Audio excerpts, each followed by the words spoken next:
How's it going, everybody? Welcome back to another episode of Infinite Sports. I'm your host, Kenneth Gruenfelder. In this latest episode, we're going to cover a few topics. I know it's been a little bit since my last episode. We're kind of going to give you a recap of the last couple weeks in the NFL, where everybody kind of sits currently in the standings. We'll also talk about some coaching moves. The Giants made it official. They let go of head coach Brian Daboll, so I'll give you my thoughts on that after their latest collapse, if you will, at the hands of the Chicago Bears on Sunday, losing 24-20 in Soldier Field. And then also I wanted to talk a little bit about baseball as well, give you my thoughts on the Yankees offseason and what their plans could be, what they potentially could do, what they have done so far. They gave Trent Grisham the qualifying offer, so I'll get into all that as well. But yeah, I apologize if I haven't been coming out with content as of late.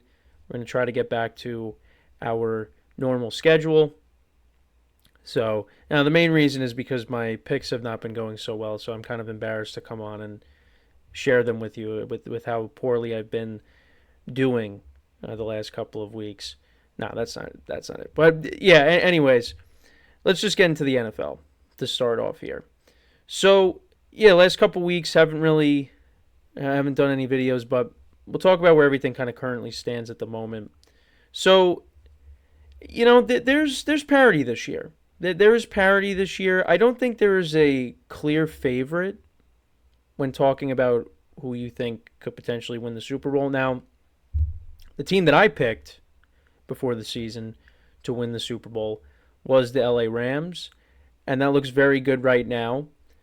I still worry because that collapse against the Eagles, that still holds some merit as we move along here, because I still can't wrap my head around the fact that the Rams lost that game.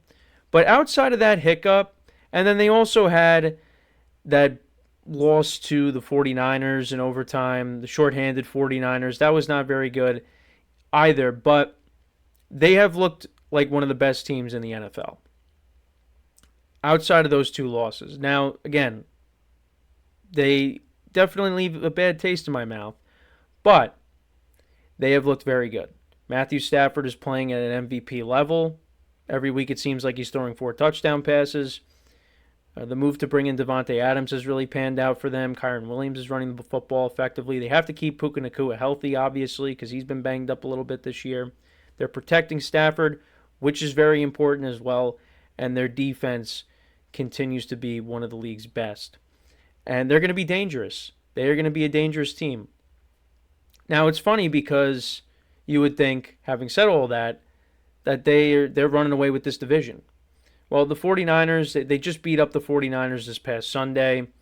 I don't know if Brock Purdy's going to be coming back this week. Every week it seems like, he is limited in practice, still dealing with the turf toe. Every week you're thinking, is this going to be the week? Is this going to be the week? But it continues to be Mac Jones, and Mac Jones has performed very well for the Niners. So will it be this upcoming week that Brock Purdy makes his return? And I know there's been kind of this QB controversy stirring as of right now. Look, they just gave Brock Purdy a contract extension. He's gonna take the reins back whenever he's ready to go. But the 49ers, to give them credit, with all the injuries that they have dealt with, all the season-ending injuries, whether it's to Nick Bosa and Fred Warner on the defensive side of the ball, they're still waiting for Brandon Ayuk to come back, and they still haven't opened up his practice window. But all the season-ending injuries on the defensive side of the ball, and you're still waiting for your receiving core to come back. Ricky Pearsall is also out. Brock Purdy still hasn't come back. The Niners have still been winning games, and they are in the playoff race. Now, they currently don't hold the playoff spot right now. The Chicago Bears have taken that from them with their latest win, and the Niners falling to the Rams, like I said, on Sunday. But they're still in it. And if they get healthy with that coaching staff, Robert Saleh has had this defense playing well for the most part, even with a lot of their key guys being out. And you still got Kyle Shanahan leading the charge as the head coach. I know he's, some people have their critiques on him, and that's fair because, he hasn't won the big game yet, and he has choked away some big games. but he's still one of the better head coaches in the league. You got a veteran team. George Kittle is back. McCaffrey's had a great year. So you still got to respect this team. But yeah, they're still in it. The Rams, they of course are doing their thing. But the team that I wanted to talk about, as we went off on the 49ers, with them being in the playoff race, is the Seattle Seahawks. The Seattle Seahawks, who I thought were going to be pretty good this year. I didn't have them making the playoffs. I had them being one of those teams that was on, just on the outside looking in. I obviously, gave them a chance. I gave them a chance to make the playoffs. I just didn't have them as a playoff team. I mean, I had all 4 NFC North teams making the playoffs. That doesn't look like that's happening. Even though right now, as things currently stand, 3 of the 4 NFC North teams are occupying playoff spots. Now, that could change. It could end up being 2 out of 4 or 1 out of 4. But right now, 3 of the 4. The Seattle Seahawks have been a very good team. They are one of the league's best this year. And these 2 NFC West rivals are going to clash this upcoming weekend. It's in LA. It's, there's a lot on the line. Sole possession of first place. It's on the line. One of these teams is going to be a wild card team.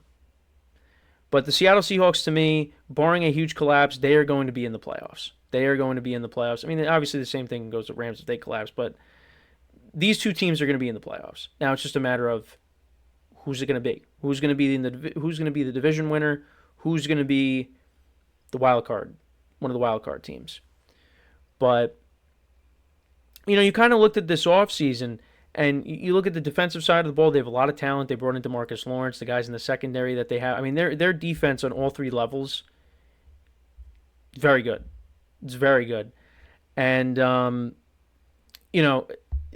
offensively, they have been better than I thought they were going to be. Now, I thought they were going to be a competent offense, but they're rolling these last 2 weeks.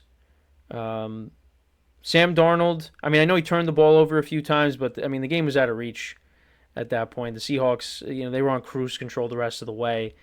The score, I know the Cardinals did put up some touchdowns there, but it was more, the score really didn't tell the whole story.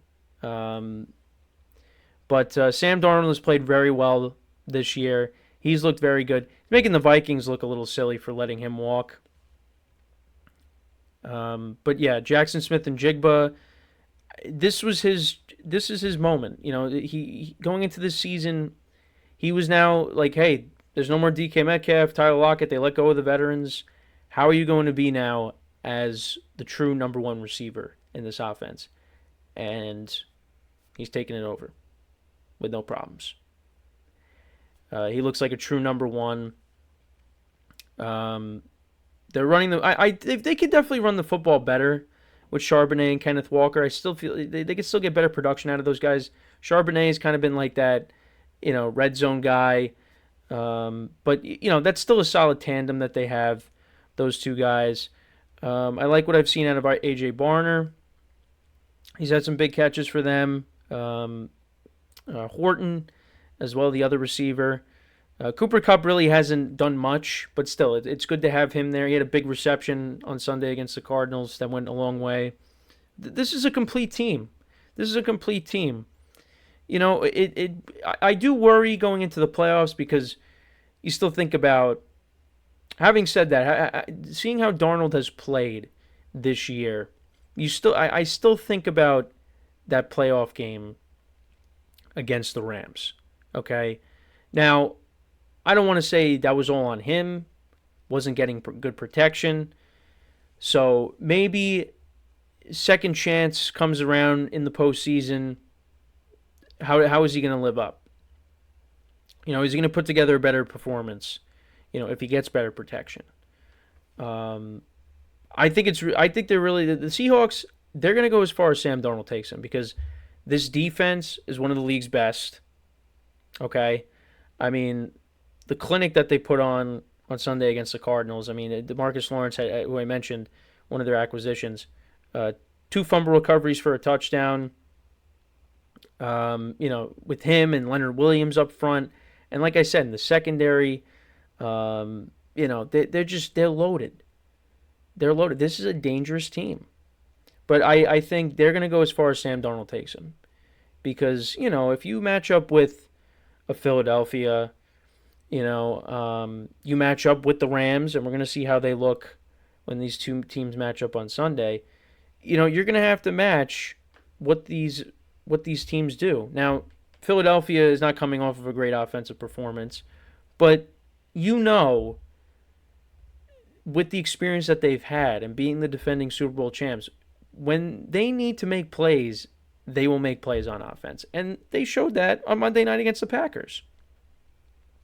So, Saquon Barkley starts getting it going, and Jalen Hurts starts hitting his receivers, A.J. Brown, Devontae Smith. Devontae Smith had that huge touchdown on Monday night against the Packers. Dallas Goedert makes plays.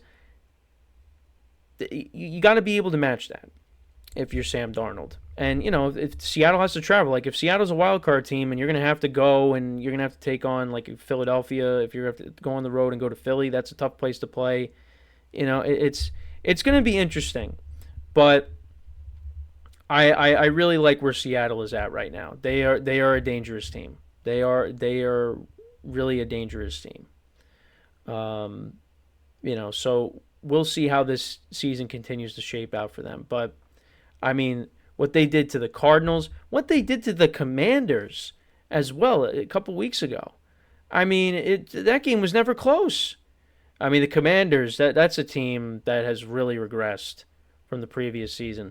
They went from the NFC Championship game to, I mean, they're not even going to they might have a top 10 pick this year. I mean, when's the last time they won a game? And now, talk about the Commanders for a second. Jayden Daniels was still in the game late. I think the score at that point was 38. Was it 38-7? And then he ends up getting tackled. He takes off with the football. He's running with it. He ends up falling down, and he ends up dislocating his elbow. I mean, now there's some positive news on that front. The injury is not as significant as it looked. If you saw the video of it, if you were watching the game live. But the fact he was in there at that point, that shouldn't have been the case. He should have been taken out. But yeah, it's just this has been a very disappointing season for the Commanders, and I know Dan Quinn received a lot of heat for it. I don't think Jayden Daniels should have been playing. The game was out of reach. I know there have been teams this year that have come back from significant deficits in a short amount of time. The Broncos against the Giants, but you got to wave the white flag. You got to wave the white flag. I mean, the defense was not getting any stops. They were quick. I mean, these Seahawk drives, they were quick. I mean, it'd be a turn, right? I think they turned the ball over, and then all of a sudden, Seattle, like next play, touchdown. I think that was the Horton touchdown in that game. It just, you needed to wave the white flag at that point. But the defense has not been good for the Commanders. I saw that Dan Quinn is going to be taking over play calling duties. I mean, we'll see. But they're dealing with injuries on that side of the ball. Marshawn Lattimore, I think, is out. But it's just, team's not the same. Terry McLaurin, I mean, he's been in and out of the lineup all year. They can't really run the football. And I know Ja'Cory Krosky-Merritt got all that hype from the preseason. I mean, he really didn't live up to the hype. Had a very good game against the Chargers, in the middle of the season. But after that, he hasn't really produced for them. It's just not their year. It's not their year. And that's not to say that next year you come back and you become that team that you were from last year.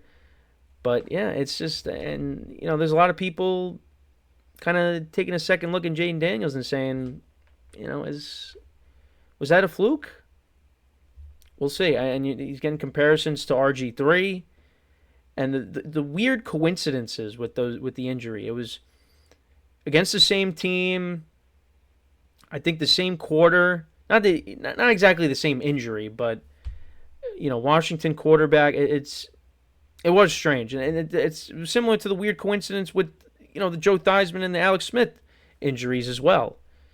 So yeah, Washington just can't catch a break with their quarterbacks. Now, again, this was the injury. It's not as bad as we originally thought, so that's a positive.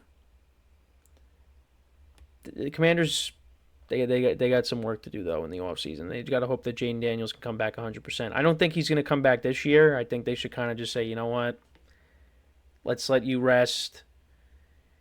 Get you into the offseason healthy, and then come back next season strong. Because it's just, I mean, the way the NFC playoff picture is right now, and Philadelphia is going to win this division again. There's no point in bringing him back.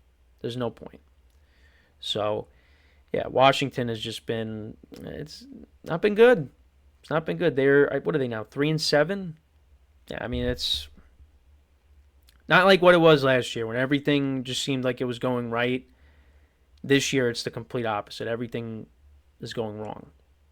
And Jane Daniels hasn't stayed healthy. He's a guy that needs to, he also needs to protect himself better.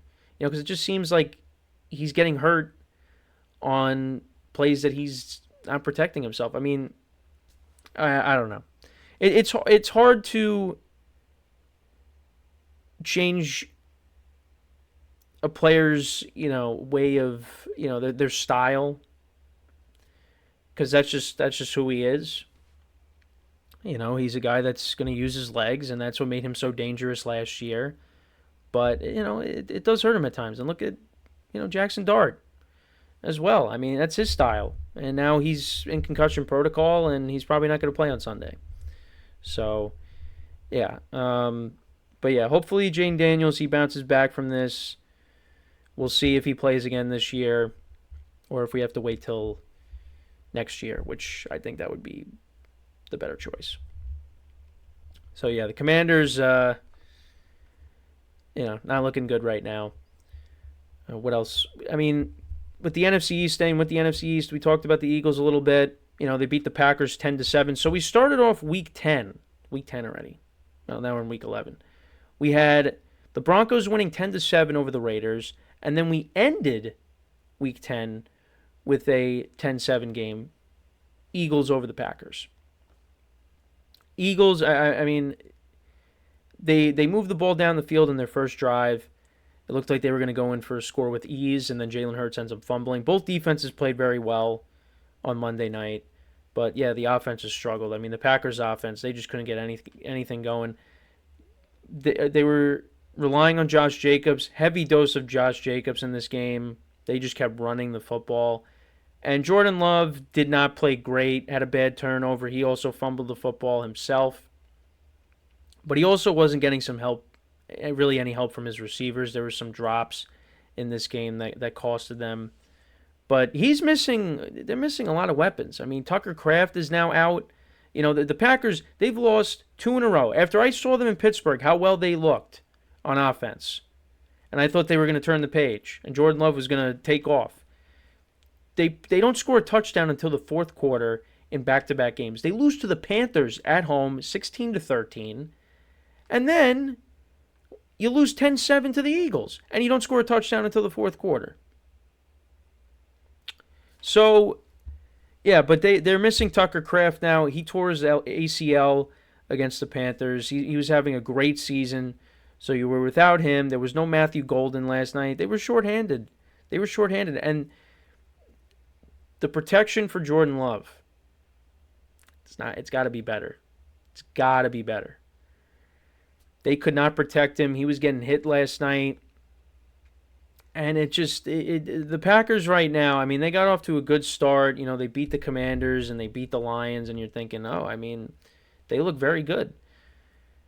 Since then, yeah, I don't think this team is really going to go far again this year. I don't. And there's a lot of Packer fans not happy with Matt LaFleur and the play calling. I do think that you need to have some kind of balance with this offense. Because I think this was the same problem last year. Josh Jacobs is a very good running back, okay? He is arguably their best player on offense, all right? And you could make the argument when Tucker Kraft was healthy, it was Tucker Kraft. But going back to last year, I mean, Josh Jacobs, that was a home run signing, all right? He ran the football very effectively for them, and, that's been a good – that contract has lived up. so far. But you also paid Jordan Love a lot of money, okay? You need to put the ball in his hands more, too. Now, it also doesn't help when pass protection is poor, and you got wide receivers dropping passes, and he also is turning the ball over. But I feel like they really, in the first half, they were really, really leaning on Josh Jacobs. Jordan Love was not dropping back and throwing a ton of passes. He really didn't throw a ton of passes yesterday, or whenever you're watching this. But you also there's gotta be a balance. You gotta have some pass plays in there. You gotta balance it out. Keep the defense off balance. And I just feel like that's part of the problem. Is you gotta throw some more passing plays in there. All right. Now you also again didn't have your full, your full arsenal of weapons. So that is a problem. But still, you gotta change something up. And the defense was amazing yesterday for the Packers. They kept them in the game.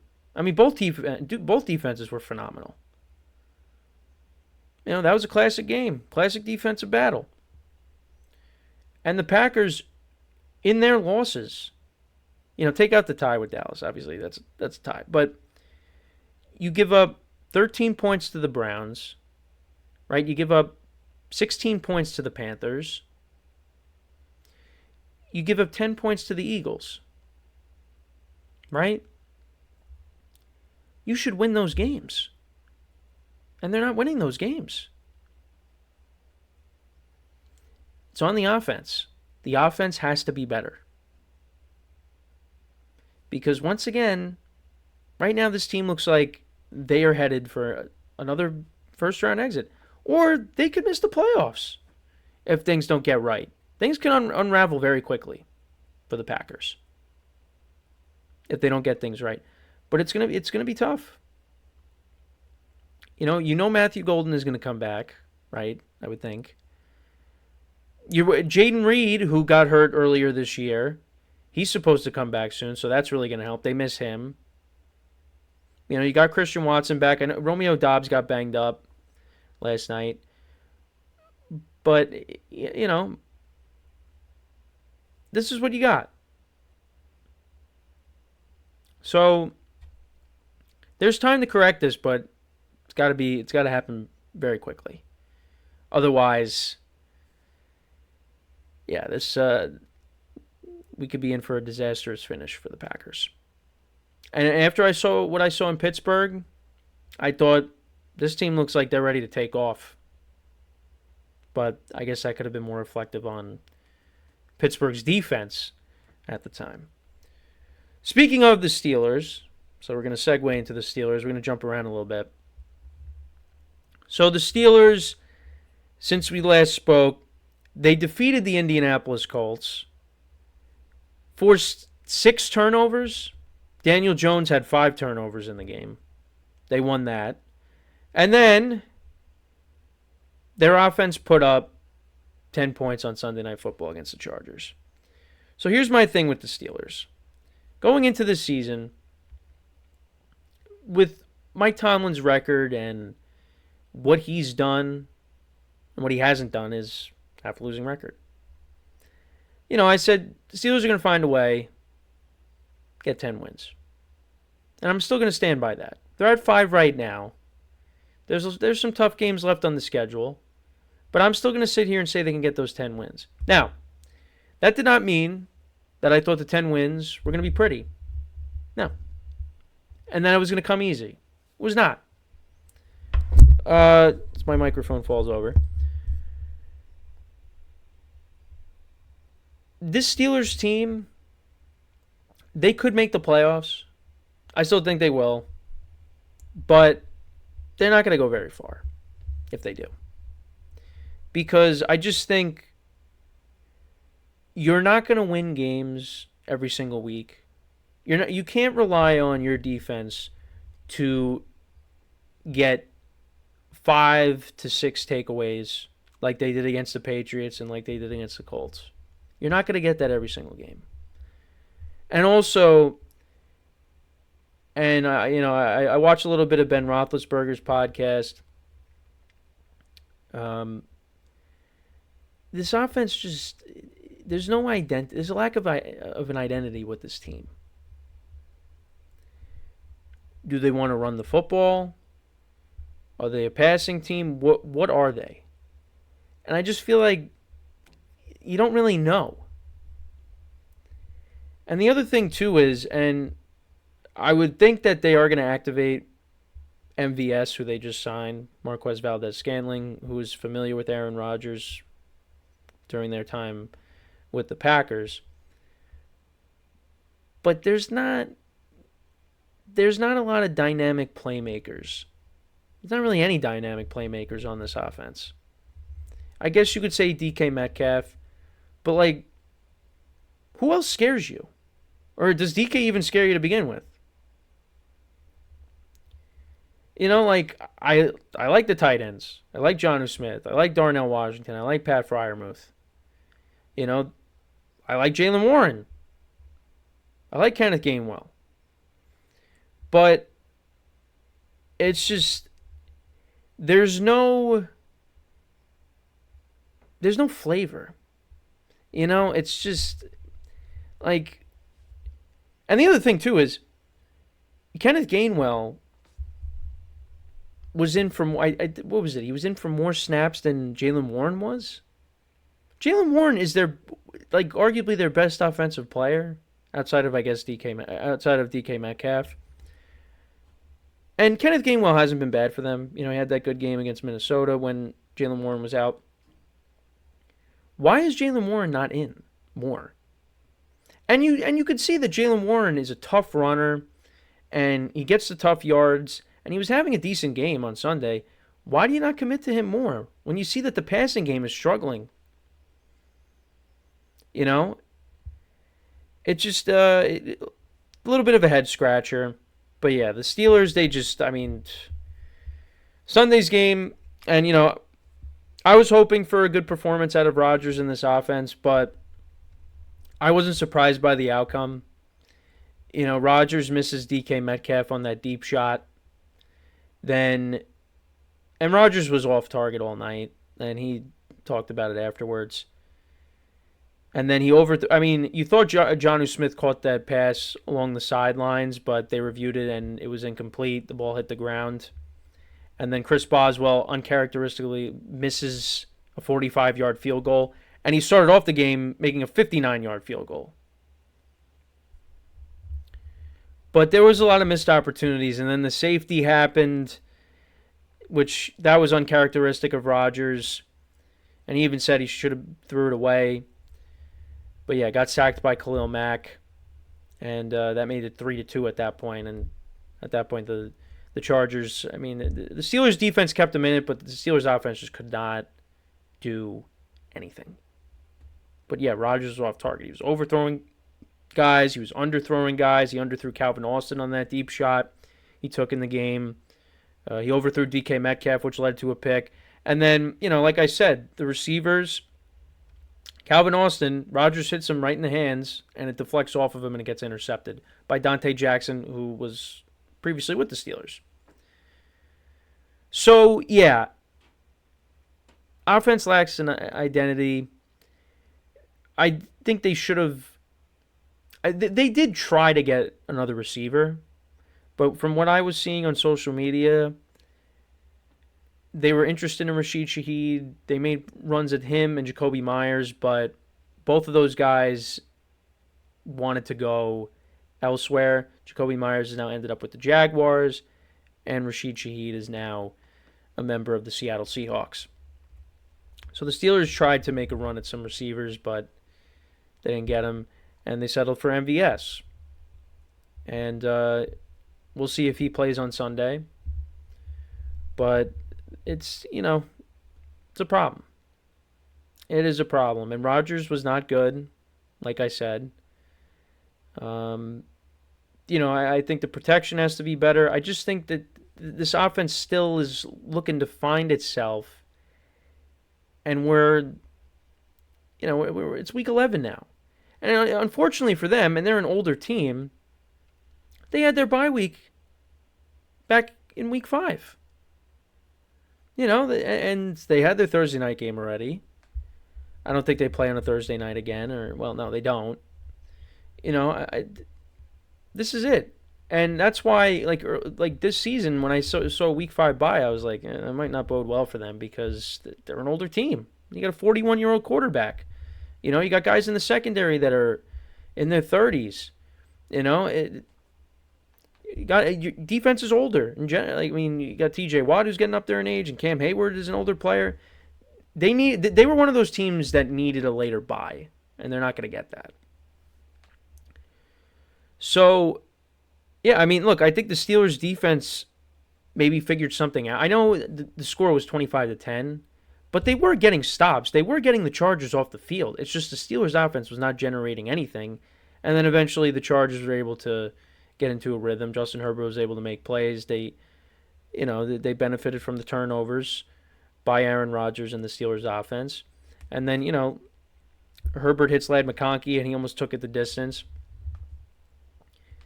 And that set up for more points. The offense needed to step up, and it didn't. So now you go into this week, you're taking on the Bengals, and they've got some news on Joe Burrow that he's going to begin practicing. Now, I think if the Bengals are completely out of it, I think if they lose these next couple games, he's another guy. Just sit him, wait till next year. But if there's a sliver of hope, if there is a chance that they could maybe sneak in, then I guess you could try to play him. But Joe Flacco has played very well. It's just there's been some bad losses. Losing to the Jets, losing to the Bears in a wild game. That defense can't stop anything. And then you got kind of this civil war going on. Not really, but the offense and the defense. The offense just Chase Brown speaking out saying, "Can you get a stop?" How did Colston Loveland scores that touchdown? All he had to do was tackle him, and he just bounces off of the Bengals player like a pinball and scores a touchdown. That was a wild game, and the Bears almost choked that. They let the Bengals recover an onside kick late. That was not good for the Bengals, but for the Bears, not good for the Bears at that moment, but they still got the win. So yeah, I don't know. I don't think the Bengals are making a run at anything. I think they're missing the playoffs. That defense is still not. It still leaves you hopeless. And that's why you go back to what they did in the offseason. Like, yeah, it's great. You brought back Jamar Chase. You signed him long term. You signed T. Higgins, but the defense still is not getting any better. There's going to be changes coming in Cincinnati. And I know there's some rumors out there that they could maybe move off of Joe Burrow. I don't think that's going to happen. I thought the most likeliest outcome was you re-sign Jamar Chase and you let T. Higgins go. Maybe you sign and trade T. Higgins. That would have made sense. And I know it would be tough to part ways with him because he is a good player, but Jamar Chase is the better of the two. All right? You could find another wide receiver too at a cheaper price and get some picks back and address your weaknesses on defense. And you could have paid some guys this offseason maybe to improve that. But they didn't do that.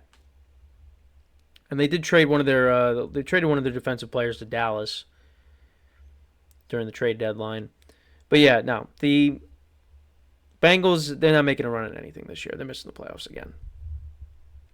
So yeah, we talked about the Steelers, the Bengals, we kind of jumped around. The Ravens are slowly getting themselves back into the conversation. They've come off of 2 straight victories, now with Lamar Jackson back. Listen, they can make a run at this division now with Pittsburgh kind of stumbling. Going to be curious to see how those matchups go later in the year. But yeah, look, if Lamar Jackson stays healthy, the Ravens are a dangerous team. I think the defense is kind of stabilized a bit because that was a weakness this year. And that was kind of the same thing last year. Well, it was really the pass defense. The run defense was good. But they've dealt with injuries on the defensive side of the ball this year, especially up front where they're usually strong. So we'll see how it goes. But Ravens, they're not done yet. They are not done yet. They came off of a win against the Dolphins, came off a win against this past Sunday against the Vikings.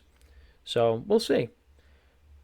But the Browns, it's going to be interesting what their quarterback situation is like going forward. Dylan Gabriel looks like he's going to continue to get these starts, but could we see Shedeur Sanders at some point? That remains to be seen. But yeah, they're on their way to having a top pick, one of the top picks in the draft upcoming. Actually, we'll go back to the NFC North. So the Lions, I mean, they look good. Well, they looked good this past week. They did lose to the Vikings. J.J. McCarthy making his return, made some big throws. Jared Goff was pressured in that game. And the Vikings came away with an upset victory. But yeah, the Lions, they looked very good against Washington. Washington's defense is not very good. Dan Campbell is supposedly taking over now he's taking over the play calling duties. So we'll see. A big Sunday night game coming up between the Eagles and the Lions. Looking forward to that. There's some good games coming up this weekend. You got Eagles and the Lions. You got the Chiefs and the Broncos, and then you have the Seahawks and the Rams. I mean, we got some good football games coming up this weekend. But yeah, Lions, they look like they're taking the division back. The Vikings, look, I said it earlier, I think they're a little silly they look silly for letting go of Sam Darnold. I think they should have gave it one more year and let McCarthy just sit behind Darnold. I think they made a mistake there. It looks bad now. I mean, who knows? Maybe they keep Darnold and then he doesn't live up to it. I don't know. But J.J. McCarthy just doesn't look like he's it right now. But he also doesn't have a lot of starts under his belt. But the problem is this Vikings team is ready to win now. And what is holding them back is the quarterback position. And I just feel like with Sam Darnold, they'd be in a lot better of a position right now. But you know what? They drafted J.J. McCarthy. They want to see what they have in him. And you know what? Their season's not completely dead yet. They still have a chance.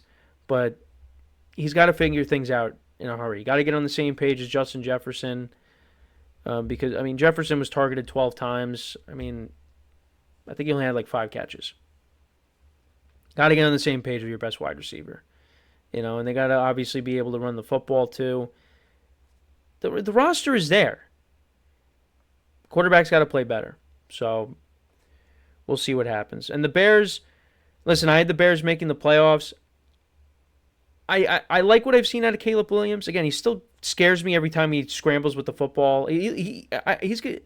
Not that it's hurt him with some of the scrambles against the Giants. But, I feel like someone's going to knock that ball out. But also, I just feel like he just scares me with how he runs. Like he's going to hurt himself.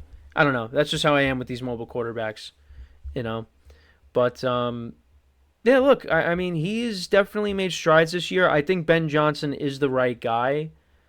I do have some issues, particularly with the defense. The defense I thought was going to be better. It really hasn't. I think that's going to hurt them and maybe knock them out of the playoffs, out of a playoff spot. But I think Caleb Williams, he's made strides this year. Like what I've seen out of Rome Odunze. We saw how Monangai looked as the RB1 against the Bengals. I know it's against the Bengals, but still. So, they want to try to have that tandem with him and DeAndre Swift, and Colston Loveland's come on strong. So, the Bears are heading in the right direction.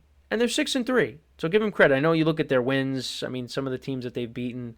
But listen, they're in a playoff spot. They definitely look better. They've come back when they're down. They've overcome some adversity.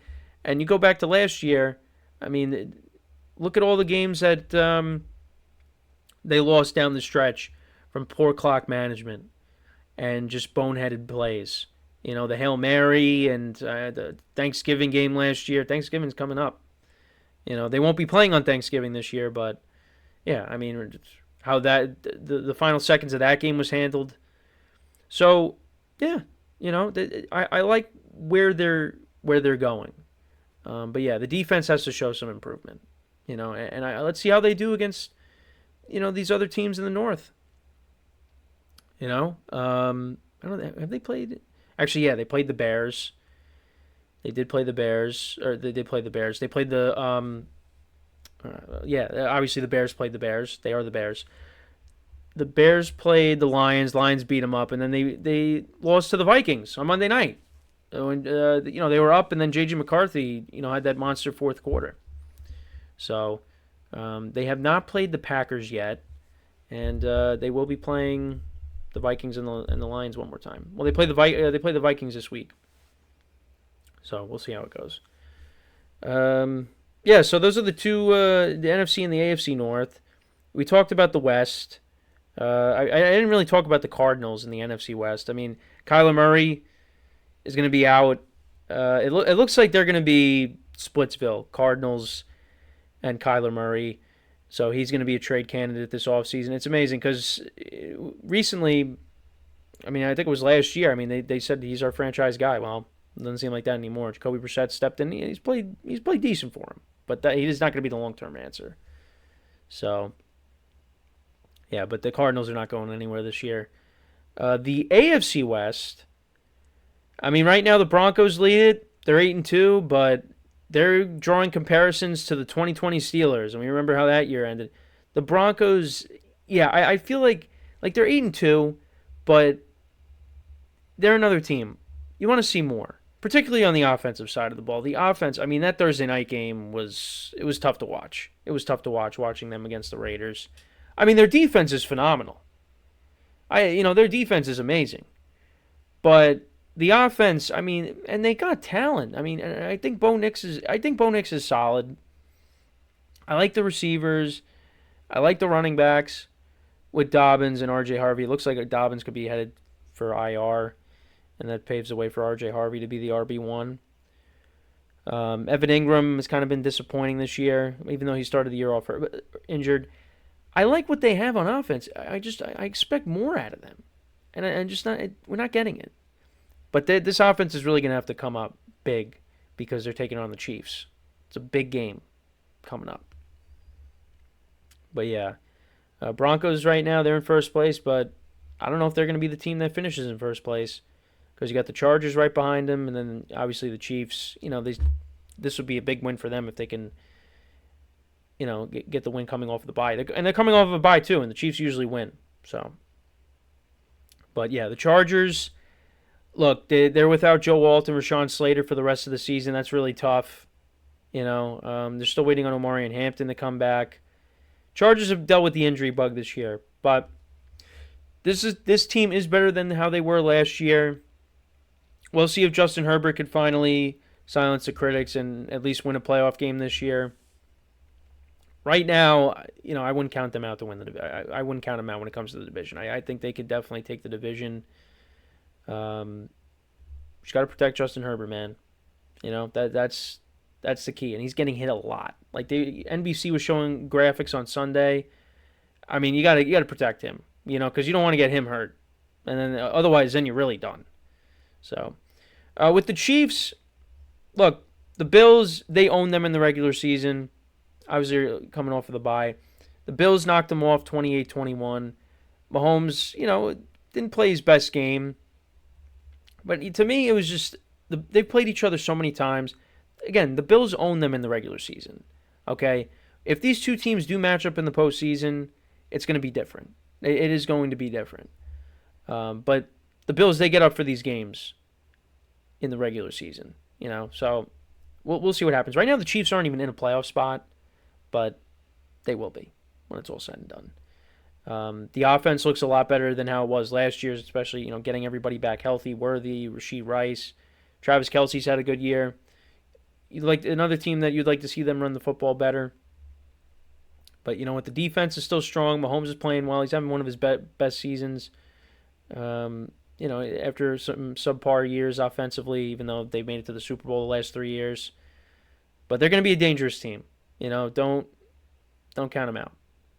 Raiders, yeah, it's not looking good. Not looking good for them. There's a lot of issues, and when you brought in Pete Carroll and you traded for Geno Smith, they were expecting to be competitive, and they really haven't been that. Now, they could have won these last 2 weeks. Those games were up for grabs. That overtime loss to Jacksonville, Brock Bowers came back, had 3 touchdowns, and then only had, I think, like a few catches against the Broncos. One of them was like for 30 yards. I think he had a couple of catches. I know he had that one, like I said, that went for 30 yards, but getting him back was huge. It's just this team has a lot. The Raiders got a lot of work to do. And it's going to be interesting what kind of offseason they are going to have. They do need a quarterback. I know they paid Geno Smith, but he's not the franchise quarterback. And Pete Carroll, look, he's up there in age. Like, how long is he going to be sticking around for? Unless the Raiders say, depending on how the season goes, they don't want him back. So, yeah, no, things are looking rough out in Vegas. Looking at the NFC South and the AFC South, the Texans with that amazing comeback win against the Jaguars, couldn't believe it. They scored 26 points in the fourth quarter, 26-0. They outscored the Jags. Now, one of them was a touchdown that happened at the very end. Trevor Lawrence lost the football and Sheldon Rankins ran it in for a touchdown. But I couldn't believe that they came back. And this was without C.J. Stroud. This was Davis Mills at quarterback. So the Texans got a huge win there. They're 4-5. They're still in it. And look, they have a very good defense. And C.J. Stroud had started to look better. Then he suffered that concussion against the Broncos, that big hit. Broncos won that game at the end. Texans are still in it, and I think you're starting to see more from some of these young guys, the young receivers. Woody Marks making more of an impact. They still got a shot at making the playoffs. Now, the division is going to be tough because of the Colts and the lead that they have right now, but I don't know, man. I think the Colts could come back down to earth. That's what I've been seeing as of late, even though they did come off of a win. But yeah, the Jaguars, I brought it up, Travis Hunter, I think earlier. Travis Hunter's going to be out for the year. Actually, I don't know. I don't think I brought that up. But yeah, Travis Hunter's going to be out for the year. They traded for Jacoby Myers. Brian Thomas Jr. has been injured. Trevor Lawrence has just been... he has this big moment on Monday night, right, against the Chiefs. But I just feel like he's kind of been, average to below average this year. I'm not really impressed. I'm not. And now you're coming off a collapse like this. Where you got to get back. You got to get back off the mat. And you got to keep it going. We'll see how they bounce back. That was a tough loss. That was a tough loss for the Jaguars. But right now they're still in a playoff spot. They're still in a playoff spot. The Titans, look, they're another team not going great. Going to have a top pick. We'll see how Cam Ward looks down the stretch here. And then the Colts. So with the Indianapolis Colts, I think this is a good team. But what I've seen the last 2 weeks, there's some cracks in the armor with Daniel Jones. Daniel Jones has had a very good year. There's no question about it. But you're starting to see why how Giant fans viewed him when he was with them. With the turnovers, and that continued even on Sunday against the Falcons. I don't think this team to me, I don't think is going to go very far. Even if they are the 1 seed. I just, because I think he is going to be the reason that they lose in the playoffs. He is going to, he's going to make bad plays in big moments to me. Now, he did win a playoff game against the Vikings all those years ago. I get it. But I don't trust him. I don't trust him. You're starting to see him revert back to how he was with the Giants and why it didn't work out with the Giants. But having said that, the reason why the Colts didn't lose on Sunday is because of Jonathan Taylor. That is going to be the reason why the Colts can go far, is because of Jonathan Taylor. Jonathan Taylor, 244 rushing yards, if I'm correct. 3 touchdowns, including the game winner in overtime. I mean, he has been unbelievable. This is his best season yet. You know, and he's established himself as the best running back in the game right now. I mean, could he be the MVP this year? Well, if Saquon didn't win last year, I mean, I know quarterbacks are playing very well this year, but, I mean, Jonathan Taylor, I mean, 3 touchdowns again. I mean, this is not the first time he's done that. He has been unbelievable. Unbelievable. That's why you got to rely on him. Okay? If he can have the games like this, I mean, well, he's not going to have 250 yards and 3 touchdowns every week. But, and you saw, like, against the Steelers, he didn't really do anything, but that's because they were playing from behind. If you can rely on Jonathan Taylor, and the Colts made some moves at the trade deadline, they brought in Sauce Gardner. Like I said, we'll talk about the trade. We'll talk about some of the trades. We kind of did that already. You know, the defense is not bad. You got to get some guys back from injuries. You got Jonathan Taylor. You got a good trio of weapons. You got good offensive line. You got Tyler Warren, the tight end. Look, they do have good pieces. And the Colts, I believe that he could be the franchise quarterback, Daniel Jones. I just see the bloom is falling off the rose.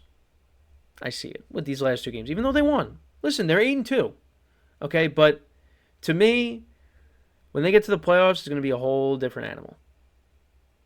You know, and I know they got Kansas City coming up in Arrowhead.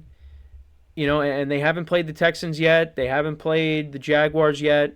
They've only played the Titans, okay? You know, and not to say that they have no chance against these teams, obviously, but I'm just saying, like, you're going to be going up against that good defense with the Texans, you know, and the Jaguars are going to have something to say. We'll see. We'll see. And they go to the Colts go to Seattle.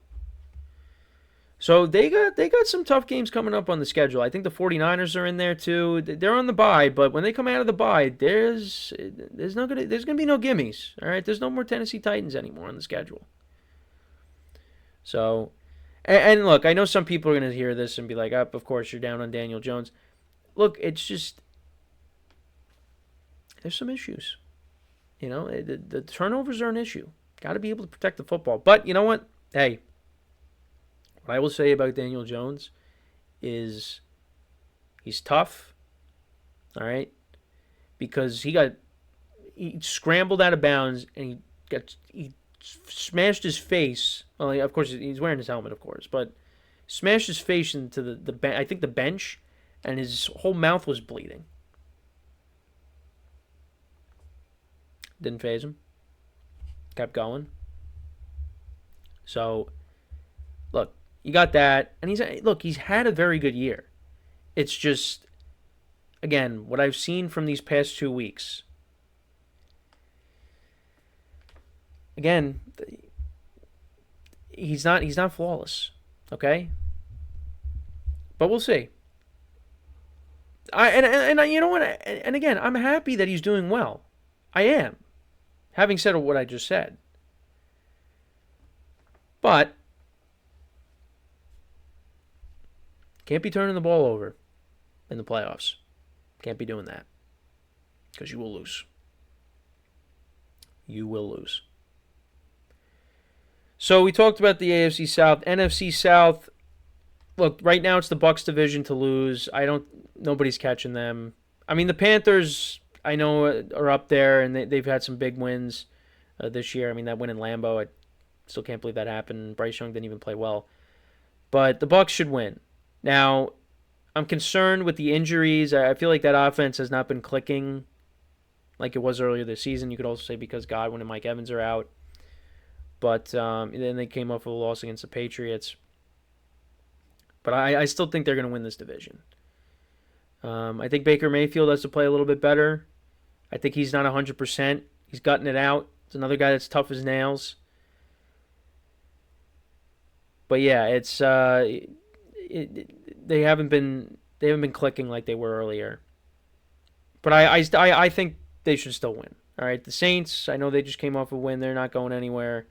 Panthers, they're better than the Panthers, and the Falcons can't seem to get out of their own way. I mean, they lose. I mean, that was a game they should have won against the Colts. They didn't. Couldn't stop Jonathan Taylor.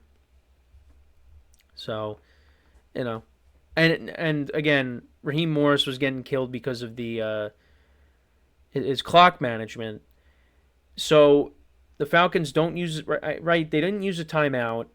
Then Daniel Jones throws a pick, and if you would have used the timeout and Jones ended up throwing the pick, or if you did use the timeout and Daniel Jones throws the pick, then you had more time to get into field goal range and get some points before the end of the half, and they didn't do that.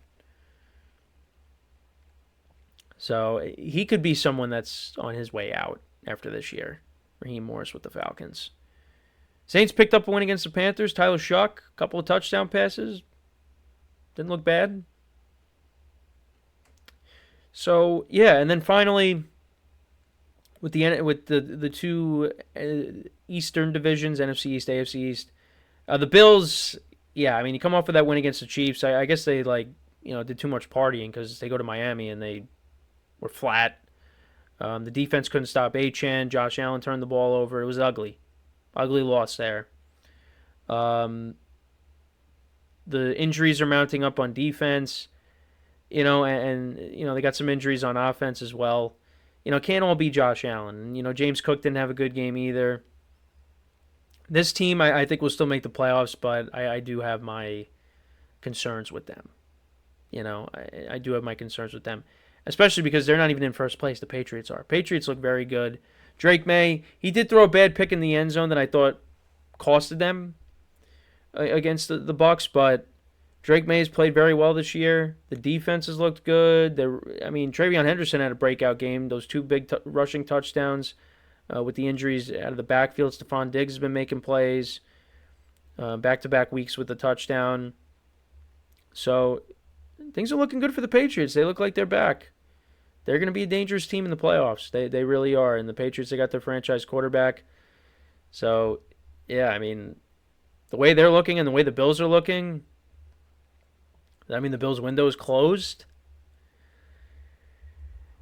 I don't know if I'm going to say that, but I think the Bills need to make a lot of changes. They're going to need to make some changes in the offseason, both on the sidelines and personnel. Obviously not Josh Allen, but they got to get more Josh Allen some more help because this roster's not cutting it. This roster's not taking them to a Super Bowl, that's for sure.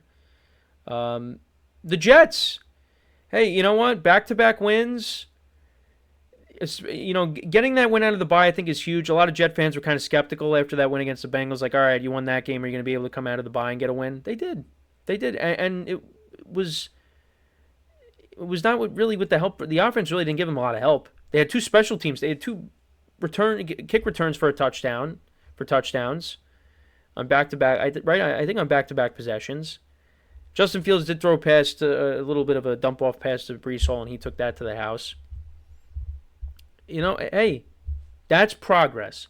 That is progress. That is what Jet fans want to see, is progress. And that is what they got. That is what we're seeing right now. Now, you got to see it continue, obviously. But the way things were going and where we are now, I mean, it was like, is Aaron Glenn going to be one and done? I mean, I know they still have their complaints with how he handles the media and how he doesn't commit to who's starting at quarterback every week. And they got a short week. It's Patriots, Jets on Thursday. That's the Thursday night game. But you know what? It's progress. It's progress. They're winning games. Okay, and this is coming off of, they had a lot going on with the news on Nick Mangold, and, they won the game for him. The first home game since everything that transpired with his passing. So that was big. And also, they were busy at the trade deadline. You traded away Quinnen Williams. You traded away Sauce Gardner. You get some first-round picks back for those players. They have a direction, and they are committed to this regime going forward. They're going to be the guys that are going to select their quarterback because they're going to go after a quarterback. You have draft capital that you can move up if you have to go get him. Now, you got to make this is going to make or break the franchise once again because, we saw what happened with Zach Wilson. That set the franchise back. They've been struggling to find that franchise guy. Darnold before that, and then, they had the Ryan Fitzpatrick years, and then, Geno Smith and Sanchez. They're looking for their guy. They are looking for their guy. It's not Justin Fields, that's for sure. It's not Justin Fields. But I like what the Jets did at the trade deadline. I know some of my friends are not thrilled with giving up Sauce Gardner. I get that. I understand that. But I like it. You just got to hit on the picks. You just got to hit on the picks. And if they could do that, they're going to be in good shape. And you didn't trade away Garrett Wilson. You didn't trade Breece Hall. And supposedly there was a offer on the table from the Chiefs. They offered a 4th-round pick for Breece Hall. Jets didn't do that. I think that was smart. Keep Breece Hall around. Obviously, you're going to keep Garrett Wilson. These guys you got on the offensive side of the ball. Okay, you got to find the right guy for QB. You got to find that. And they got the tackles. The offensive line is not too bad. You hope Mason Taylor continues to develop. There's some pieces. All right. That defense, though, that we saw from 2023, that was solid. You're gonna have to reload on that. That's a distant memory. All right, so defense needs some work. You need to get some more playmakers on offense as well. You got to get the quarterback situation figured out. But the Jets are going in a direction. They are. They're going in a direction. If you're a Jet fan, obviously you're cautiously optimistic. Because on one hand, you're like, hey, we got all these picks, but you got to hit on them. And they've won back-to-back games. They got to hit on these picks. So we'll see how that goes. The Dolphins, I mean, look, they beat the Bills, they beat the Falcons. You're like, wow, I mean, look at this. Where did this come from? And they lose to the they lose to the Ravens and they look flat. They did let go of the GM. So we'll see how they finish out the year, but it's just I don't know what to make of them. Well, I mean, they're not a good team, but every week you're surprised when they play well because you just think that they're done. So I mean, they're playing for pride at this point. They're not going to make a late run. But yeah, I mean, look, they beat the Bills, so they're showing that they're still playing for their coach. So we'll see what happens. We'll see what the future holds for Mike McDaniel. So now with the NFC East, we talked about the Eagles. We talked about the Commanders and their issues this year. Eagles are going to run away with this thing. The Cowboys, they bought at the trade deadline. They got Logan Wilson from the Bengals, and then they also traded for Quinnen Williams. Look, I don't know how much those moves are going to help. I mean, they are going to help. But the secondary is not great. The offense obviously is going to put up a lot of points. But Cowboys are not making the playoffs. They're not. They're just not making it. I think Dak Prescott has had a great year. Look, Dallas is able to run the football too. I mean, they are a balanced offense. They are one of the top offenses in the NFL. But it's just, yeah, it is. It's not going to be, the playoffs are not happening this year for Dallas. They're not. And should have paid Micah Parsons. I mean, I don't think it wouldn't, the Cowboys still would probably be in the same position if they had Micah Parsons, but if you had Micah Parsons, then you wouldn't have had to trade away assets to get, these two guys that I just don't think are going to completely change your defense. But we'll see. We'll see what happens. They play the Raiders on Monday night. All right, so now we're going to talk about the Giants. Best for last. So the Giants will shift away. I mean, this is the last team, but we'll talk about what transpired, and that is the news of Brian Daboll being let go after their most recent loss to the Bears. So yeah, the Giants had a 10-point lead in the fourth quarter, and they lost. Defense couldn't get a stop. Caleb Williams had a scrambling touchdown to put them up 24-20. The touchdown before that was a touchdown pass to, I believe it was Roma Dunze. I think that was the one prior. But Brian Daboll, it finally ended, especially just after another loss. That, again, another one of those games where that goes up in the rafters as the Giants should have won this game. Now, part of the reason the Giants lost was because Jackson Dart left with a concussion, and they put in Russell Wilson. And that's one of the reasons. The other reason is the Giants just couldn't get a stop. They couldn't stop anything at the end, which is what has happened. And it does surprise me a little bit that Shane Bowen is still with the team. I thought he probably would have been gone as well. But he is still there. But he will definitely be looking for a new team if an opportunity presents itself in the offseason, because he is not done well with this defense. And you think with the level of talent, with the guys that they have, that this defense should be performing better. It's not. It's not. But yes, the Brian Daboll era has come to an end with the Giants, and it's upsetting, it's frustrating, because, and there were tweets put out about it, and you go back and you think about it. You think about the first game that Brian Daboll coached. It was against the Titans in 2022. The Titans were coming off of a year where they were the number one seed in the AFC. Now they lost to the Bengals, but still, the Giants went into Nashville and they beat the Titans. And it was because of the aggressiveness of Brian Daboll, and the fight that this team had. They came back and, he showed that he wasn't scared. He didn't coach like he was scared. He goes for two. Saquon Barkley punches it in. They go up by one, and then, who was it? Who was it? Randy Bullock, I think. He missed the field goal at the end, and the Giants won. And that set the tone for the season.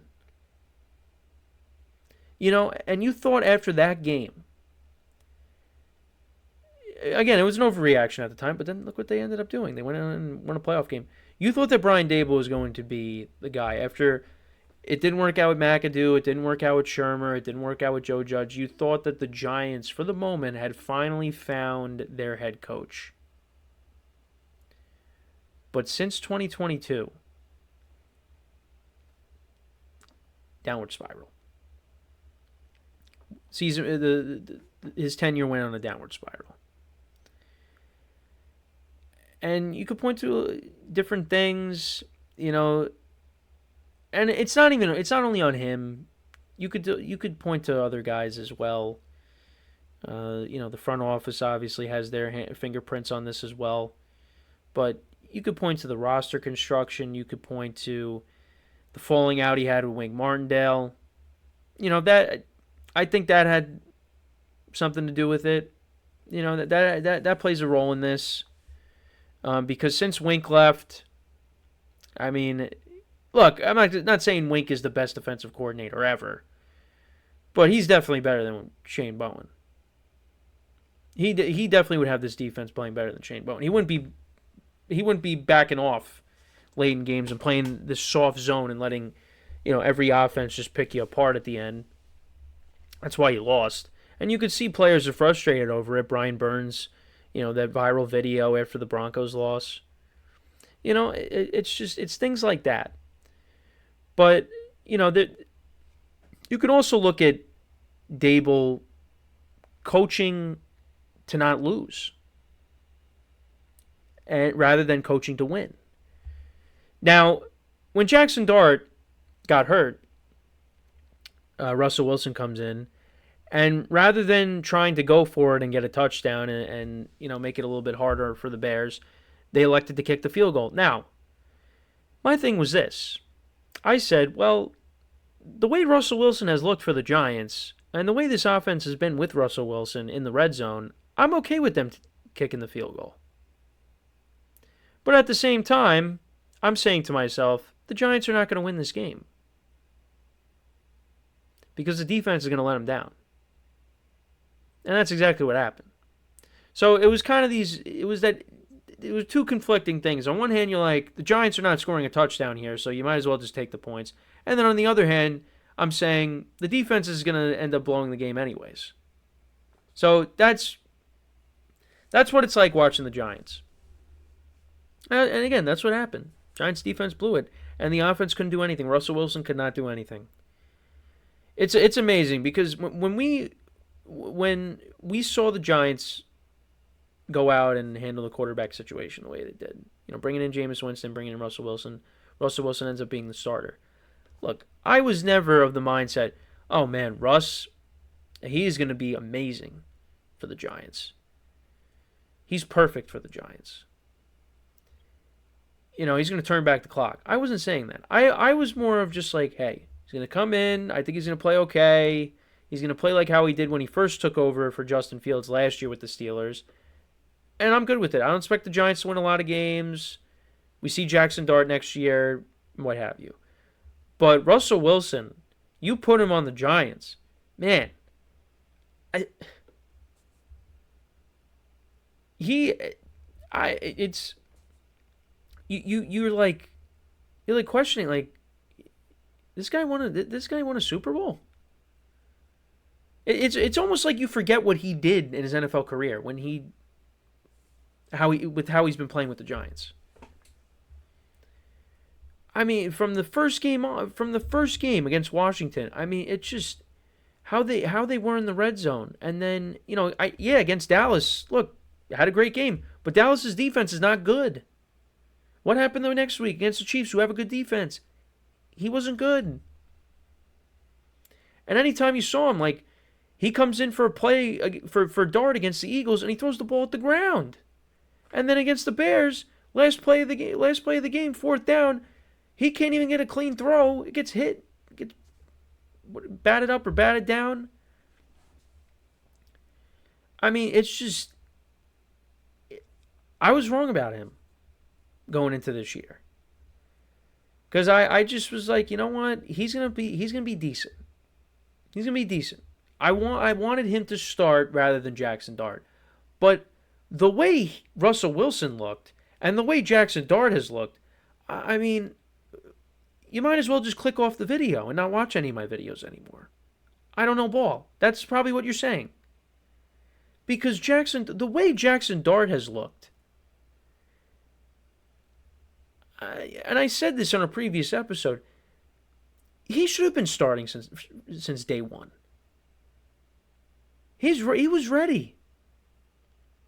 Russell Wilson, I mean, he just should have just been the backup. It was never going to work with Russ. And again, I wasn't expecting it to. But I was expecting a little bit more than what we got. What we have seen. So yeah. Probably going to see Russ again on Sunday. I would put in Jameis Winston. I would make Jameis Winston the QB2. Because Jameis, again, he's going to turn the ball over. But the offense he's going to move the ball. He gives you a better chance than Russell Wilson. He does. In my opinion. That's who you go with on Sunday. Mike Kafka is the interim head coach. The OC, he's now the head coach. So that's who's taking over for Brian Daboll until the end of the year. And depending on what happens, I mean, maybe they win every single game from here on out and finish 9-8. Then you're like, all right, I guess Mike Kafka is the head coach now. But yeah, Jameis Winston should be the starter. But yeah, it's just again, it's just another year, and it's just the same thing. Going to be going through another search. The cycle continues, and they didn't let go of Joe Shane yet. And it's going to be interesting to see what happens with Joe Shane. Are they going to keep him around? Is he going to be? Is he going to stay after they let go of the coach? I mean, look, this is what happened with Dave Gettleman. I mean, Gettleman stayed after Shermer. It was him and Joe Judge, and then they brought in Daboll and Shane. So I guess they could be going down that path, which a lot of people don't agree with. Which, yeah, I kind of agree with that. I think you should start fresh completely, but we will see. And there's some things going on behind the scenes, obviously with the health issues, the health of John Marin, what he's going through. So you got to keep. I guess maybe that's what they're doing. Because I think I saw that, he's going to be part of the search, but it doesn't mean that he's going to be there at the end of the year. So, but the other thing too is I also should bring this up. There were reports out there that Daboll could have lost his job sooner after the Broncos collapse, and I guess things were kind of talked down. Hey, let's relax a second before we do this. Let's see what he does, in the coming weeks. And yeah, it just hasn't gotten any better. Didn't get any better. I didn't want this to happen, because of how encouraging things were to start with Daboll. But it just got to the point. I mean, they keep blowing leads. It's been happening all year. It's been happening all season. A handful of games, coulda, shoulda, woulda. And this was year 4. Year 4? Yeah, year 4. I mean, Daboll, to finish his Giants tenure, was 20-40-1. Yeah. After an encouraging start, I mean, 6-11, then you had last year, and you're 2-8. I mean, it's just there had to be a change. There had to be a change, and there it was. There it was. So Brian Daboll is out, but you know what? He wanted Jackson Dart, and from what I've seen from Jackson Dart, I think Jackson Dart has it. He has it. And I know that there's some people out there saying, well, you let go of Daboll, that wasn't a good move because that's going to hurt the continuity, and now he's going to have to learn a new system. I mean, again, we'll see how Mike Kafka is as the interim head coach. Maybe you don't have to worry about that. Maybe the Giants, just depending on how they perform, you keep him in. Well, who knows if Dart's even going to play again this year? No, I think he will.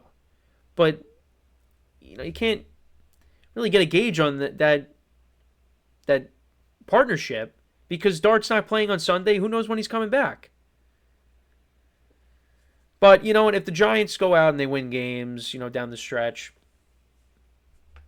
even without Dart, then, then it doesn't, then you could still have that conversation. But listen, I think Jackson Dart is very talented from what I've seen.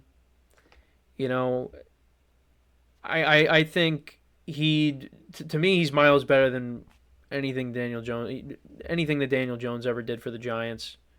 I know that Daniel Jones won a playoff game. We got to see Jackson Dart do that, obviously. But I just the way Dart has been. I mean, Dart came in and basically, since he's taken over, he didn't have Malik Neighbors. He didn't have a number 1 wide receiver. He's throwing to Wan'Dale Robinson. I like Wan'Dale Robinson. He's throwing to Darius Slayton. Darius Slayton made a couple good plays after everybody was criticizing him. He made some good plays. Scadaboo getting hurt. It's not easy. I don't know. Daniel Jones, if that happens to him, like with the Giants, yeah, he's not going to be able to do anything. That's why he's in a better situation in Indy. I think Jackson Dart has it.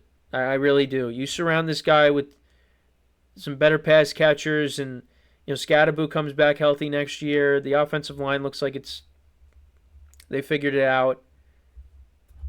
I mean, sky's the limit. Sky's the limit for him. So they got to bring in the right guy, though. And to me, like I know I was saying, if they win games with Kafka, maybe they consider him. To me, you move off of Mike Kafka. You clean house. You start over. You bring in a proven head coach. Proven head coach. I don't want to see a first-time coordinator, a first-time head coach as a coordinator. No. The Giants need a head coach that has head coaching experience. Now I know there's some big names out there that could be considered. This is the guy that I would say is the best. Well, not the best. I would say is the most realistic. Okay? Now, I'm not saying I'd be running to get this guy, but I'm saying this would be the most realistic to me. Mike McCarthy. I think it's Mike McCarthy. And look, I know there's a lot of people that say absolutely not. Mike McCarthy is a head coach. Mike McCarthy, pretty much every single year, as the head coach of the Packers, most of the years in Dallas, they were winning 10, 11, 12 games. They were making the playoffs. Now, and he won a Super Bowl. Now, you could say, well, he won the Super Bowl with one of the greatest quarterbacks of all time. I get it. I get it. But you still got to give him credit. You got to give him some credit. He helped develop Aaron Rodgers, okay? They had a lot of success together. Then he goes to Dallas. First year wasn't very good, but again, Dallas consistently made the playoffs every year. That is who, not last year, but from 2021 to 2023, Dallas was in the playoffs. So, right, they made it in 23. Right, they made it in 2021, 22. Oh yeah, they did. Yeah, because they no, who did they play in 2023? I'm trying to remember. Because they didn't make it last year, but they made it. They made it in 23. Oh, that's right. No, because they were the first 2 seed to lose to a 7 seed. They lost to the Packers. Coincidentally, that is who I think. I think Mike McCarthy is the guy, and I think Mike McCarthy would take this job immediately because you have the young quarterback in place. There is talent on this team. So look, but people have issues with Mike McCarthy. How he handles, again, clock management, the timeouts, But every coach, most coaches have that problem. Well, except the great ones. I think that would be the most realistic option. I know John Gruden. Gruden, I know there's some issues with him. Between him and the NFL. Since he last coached an NFL game with the Raiders. Bill Belichick is a name, has a history with the organization, but there's some distractions that I think the Giants shouldn't take any part in, and they should, and also with the age factor. I think, now, not to say, look, McCarthy is an older guy too, but not as old. I think that's who the Giants should go after. I think that's who should be the next head coach, is Mike McCarthy. Why not? He's a head coach. He has coached in this league for years. He'd have a young quarterback to work with. They got talent on this team. I say that's who the Giants should go after. That would be, right now, that would be my number one choice. Now, if you're someone that knows me and you know how, big Aaron Rodgers fan I am and whatnot, you're probably going to say, yeah, of course you would say that. I mean, but give me another option then. Give me another option that you would think is better. I think he's the best option because of the criteria. He is a head coach. He has coached in this league for a long time. He has coached some winning teams. He's won a Super Bowl. He is the best resume. I mean, obviously Belichick has the best resume if he's considered, but I don't think Belichick should be considered. I unless Pete Carroll gets let go by the Raiders and you figure, all right, well the Giants are a better situation. Pete Carroll comes over. All right, no. Mike McCarthy, excluding Bill Belichick, has the well. Then again, John Gruden won a Super Bowl. Mike McCarthy. Mike McCarthy. I keep contradicting myself. Mike McCarthy. That's who the Giants should bring as their next head coach. He's going to have the best. Again, Gruden and Belichick, if they're considered, okay. But even though, I mean, well, I have to look at Gruden's resume because Gruden, obviously had a coaching career before my time. But out of everybody that'd be considered, he would be the best candidate. He would have the best resume. Now, there's another guy. What if Mike Tomlin shakes loose? Okay, then that's another guy that could be considered. But I don't think so. I don't think so. As of right now. So yeah. I don't want a coordinator. I want to see somebody that has the head coaching experience to come in and and be a difference maker. So we'll see. We'll see. But yeah, that's who my choice would be, is Mike McCarthy. Gruden, look, there's that video of Gruden and Jackson Dart, with Gruden's QB camps.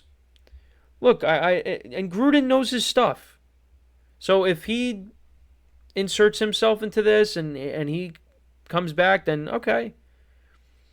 Belichick, look, the resume speaks for itself. It's just, I feel like, I don't know. I don't know how I feel. I don't know how I would feel. Especially, again, with the outside noise. So, yeah, the Giants need to go for someone that has head coaching experience, and that's one. I know Cliff Kingsbury is a popular candidate. I don't know. Clint Kubiak, though, is going to be a popular candidate. The OC for Seattle was with the Saints last year. Could be him. But that's kind of where I'm at with the Giants. So, yeah, once again, everybody, Brian Daboll out. Sad ending. Could have been better. It looked like it was going to be better. And he just looked so dejected in his final press conference. I mean, he just looked so defeated. It just it didn't work out. He was really hoping that when they got Dart, and he wanted Dart, they got him, that this was going to send them on an upward trajectory, and he was going to be back. The fan base was going to be back on his side, but yeah, Giants can close out games. And again, not all on him. There's plenty of blame to go around, but it's an end to what was a promising start for this head coach, and we'll see where he ends up, where it goes from here. So yeah, that's all the NFL talk. So the final topic that I wanted to get into is talking about the Yankees. Don't want to spend too much time on it because it's an hour and a half we've been talking. But yeah, the Yankees, the offseason, here we are. Now, the Yankees have kind of made some changes coaching staff-wise. They got a new first base coach, some shuffling the coaching staff. One of the things that they've done is they offered Trent Grisham the qualifying offer. And I didn't dislike it, but, I'm seeing that it would be silly if he doesn't sign it, because is he going to get $22 million on the open market?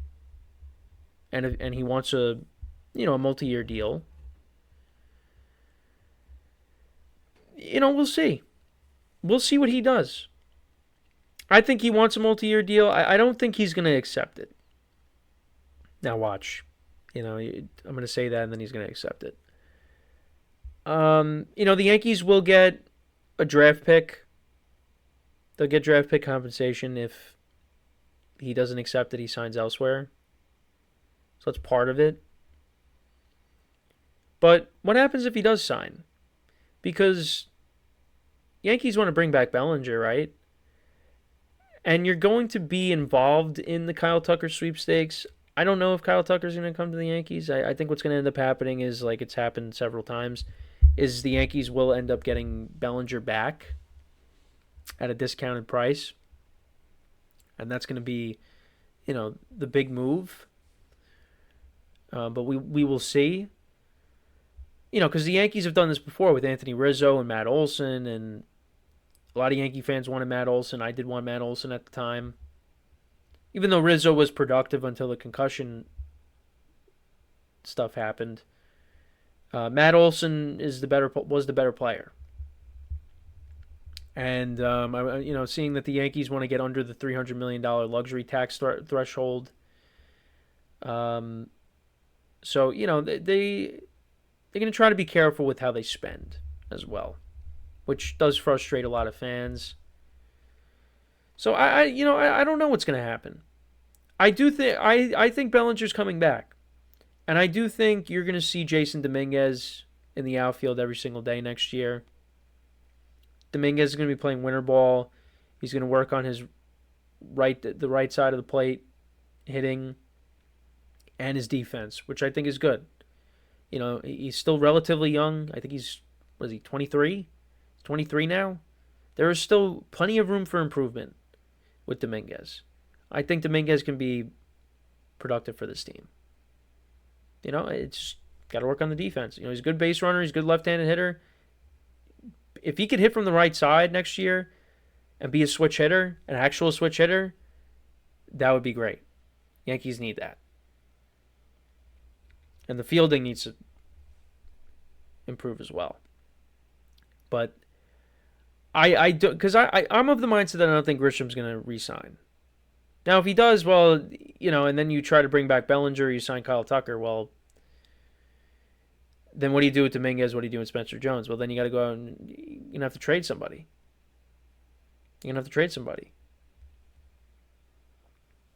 And Yankees kind of in a little bit of a predicament with their pitching because Carlos Rodon is not going to be ready for the start of the year. Garrett Cole is not going to be ready. And I apparently Clark Schmidt could be back next year. I thought he was going to be out all of next year, but he could be back in like the second half. So then that leaves the Yankees with Max Fried, Will Warren, Luis Gil, and Cam Schlittler. And I don't know who their fifth starter would be. So the Yankees do need starting pitching. So, could they trade for somebody? I think what's going to happen is, I know there's rumors about Skeens and Skubal. Yankees aren't doing that. I think it was said that they're going to try to get a swing guy. So I think you should try to bring back, right? Because I don't think they have Ryan Yarbrough for next year. I think you bring him back because he was good for them. And then maybe you go out and you try to trade for someone else. That's what I see happening. And they're not going to, I don't think they're going to go after a big fish. Even though I think they should. Because, they got to, everybody's chasing the Dodgers. And if you went out and you traded for Tarek Skubal, even though if it's just for 1 year, I mean, you're pairing them up with, you would hope Garrett Cole's healthy. Rodon comes back, Schlittler and Max Fried. I mean, imagine that rotation. I mean, the rotation, even if they don't make a big move, is going to be good if everything pans out, which you kind of feel like something's not going to go right. Because that's just what happens. So, but what the Yankees need to do is they need to address the bullpen. Well, they basically got to address everything. Bullpen, they're going to need to get some kind of starter. because not everybody's going to be healthy next year. And they need, they need to either re-sign Bellinger or maybe go after Kyle Tucker. They'll be involved. They need a couple of righty bats because they're too left-handed, which is funny because I remember a time where we were saying they were too right-handed. Now they're too left-handed. But yeah, I mean, every time, I mean, especially, against these playoff teams, Yankees got all their lefties in. Those teams matched it and went with their left-handers, and the Yankees couldn't hit lefties. So they got to get some right-handed hitters. I think Armin Rosario's in play. They could bring him back. Ketel Marte is could be someone that's traded this offseason. I wouldn't mind the Yankees trying to explore a trade getting him, because he's a versatile player. And he's a switch hitter, right? So I would explore that possibility. So yeah, no, they got some work to do, and the GM meetings are coming up. I know there was a bit of a discrepancy because there were reports that Brian Cashman wasn't attending them, but then there was a tweet later that said his flight got delayed, so he will be there. They're going to be aggressive. From what I understand, they're going to be aggressive. I know some people weren't happy with the end of the year press conference, and it was kind of like the same spiel that you've heard over the years. But the Yankees are going to make moves. They're going to make moves. I don't know if there's going to be anything super crazy. I mean, one thing you're hearing is they want to get back into getting Japanese players, get involved in the Japanese market again, which they've had success with that in the past. With Tanaka and with Hideki Matsui, obviously. I know there's been some players that they brought in, that haven't panned out, but they got to do that. But the other thing, too, is are these Japanese players going to want to play somewhere other than with the Dodgers? Or if they want to go to the Angels, to stay on the West Coast? That's obviously up to them. I mean, the Yankees have been involved, with Yamamoto. They were involved with Ohtani, and it didn't work out. So, we'll see how it goes. But right now, we're kind of in the early stages of the offseason. And, look, the Yankees, I think they're in a good spot. Like, this team is going to go out there next year, and if they're healthy, Judge is healthy, Judge has another big year, they're going to win their 90 games. But then it's all about taking that next step and getting back to a World Series. Can they do that? And I think if, you get all your starters back, the bullpen, I feel like they'll figure it out because they always do. I know this year, not so much, but the bullpen is usually good. Get the bullpen under control. Starting pitching, I think, will be in a good spot when you get everybody back healthy. It's really going to come down to the offense. You got to figure something out. Because I don't think there's too. What we saw was Judge carry us like he did all year. That's what the playoffs were. For the most part. They barely squeaked by the Red Sox, and then against the Blue Jays, I mean, it was Judge and Ryan McMahon. That was really it. That was their offense. Judge and Ryan McMahon. So they got to figure something out because they don't have that number two to complement Judge. I know you could say it was Stanton. Stanton, unfortunately, he's not going to have these big postseasons every single year. And he's getting older. They got to get somebody else there. Like, that's why, again, don't want to bring this up, but I'm going to. You had Juan Soto, you had Judge, you had Stanton, it was Soto and Stanton in the playoffs the year before, but, Judge, had a couple of home runs in the championship series and did have the home run in Game 5, but it's just, he didn't put it all together. It was too little too late, and then, of course, the drop in the outfield. But yeah, you don't have that Juan Soto. All right, and those don't come around. Okay? You got to find it from within, or you got to go out and try to trade it. They got to try to follow the Blue Jays model. Because Judge is going to mash, and if Stanton gets hot at the right time, he's going to mash. You got to get those complementary pieces around that. Got to get some guys that can put the ball in play. Ernie Clements, Addison Bargers, those guys. All right?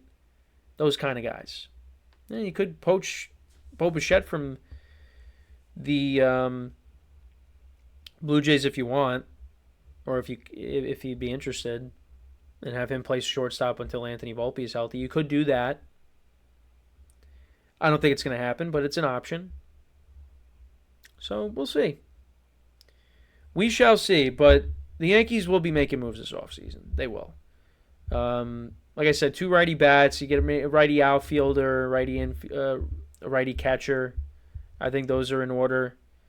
And then maybe you bring Bellinger back, or you go after Kyle Tucker, or you get both, and maybe you trade somebody. I don't know. We will see. But yeah, the MVP voting is this week. Is it going to be Judge? Is it going to be Cal Raleigh? Both players deserve it. We'll see who ends up getting it. But any big moves that happen, we will make sure to talk about it. So make sure to look out for future videos coming up. But yeah, we went for a while. Covered NFL, Daboll being let go by the Giants, little Yankees stuff. So, yeah.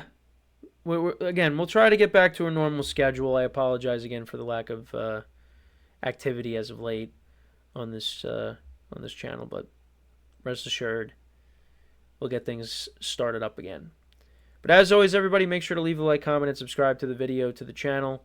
Make sure to follow us on all the social media platforms in the description below. And wherever you get your podcasts, you can listen to us as well. Just go to Infinite Sports and you'll find us there. And as always, everybody, I'm your host, Kenneth Grunfelder, signing off. Have a good one, and I will talk to you guys next time. Take care.